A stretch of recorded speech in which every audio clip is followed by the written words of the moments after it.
சென்னை கிண்டி அரசு மருத்துவமனையில் பணியில் இருந்த மருத்துவர் கத்தியால் குத்தப்பட்ட சம்பவம் பெரும் பரபரப்பை ஏற்படுத்தியுள்ளது.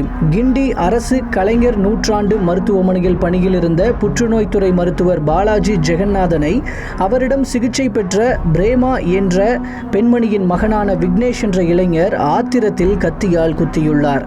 குத்திவிட்டு தப்பி ஓட முயன்ற அவரையும் அவருடன் இருந்த மற்றொரு நபரையும் அங்கிருந்த பாதுகாவலர்கள் மற்றும் பொதுமக்கள் பிடித்து அடித்து உதைத்து காவல்துறையிடம் ஒப்படைத்துள்ளனர்.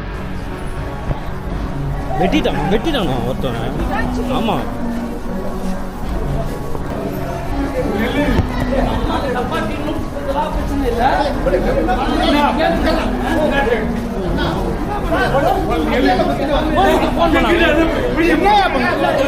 வெட்டிட்டானா?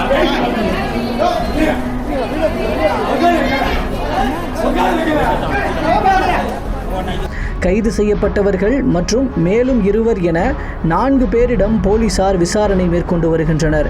முதற்கட்ட விசாரணையில் தாய்க்கு சரியாக சிகிச்சை அளிக்காததால் ஆத்திரத்தில் தனது நண்பர்கள் 3 பேருடன் சேர்ந்து மருத்துவரை தாக்கியதாக போலீசார் விசாரணையில் விக்னேஷ் தெரிவித்துள்ளார். பலத்த காயங்களுடன் மருத்துவர் பாலாஜி தீவிர சிகிச்சை பிரிவில் அனுமதிக்கப்பட்டுள்ளார்.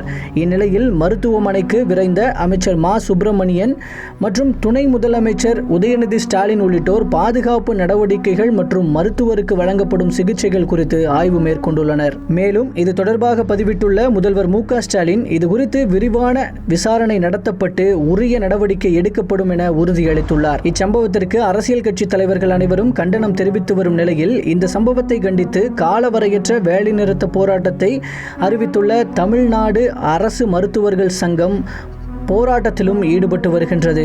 உயிர்காக்கும் சிகிச்சையை தவிர மற்ற சிகிச்சைகள் அளிக்கப்படாது. அனைத்து துறை அரசு மருத்துவர்களும் காலவரையற்ற பணி புறக்கணிப்பில் ஈடுபடுவார்கள் என்று அரசு மருத்துவர்கள் சங்கம் அறிவித்துள்ளது. கொல்கத்தா பெண் மருத்துவர் கொலை செய்யப்பட்ட சம்பவம் முதலே நாட்டில் மருத்துவர்களுக்கு பாதுகாப்பில்லை என்ற குரல் ஒலித்து வரும் நிலையில் தற்போதைய இச்சம்பவம் தமிழ்நாடு மட்டுமின்றி நாடு முழுக்க அதிர்வலைகளை ஏற்படுத்தி வருகிறது.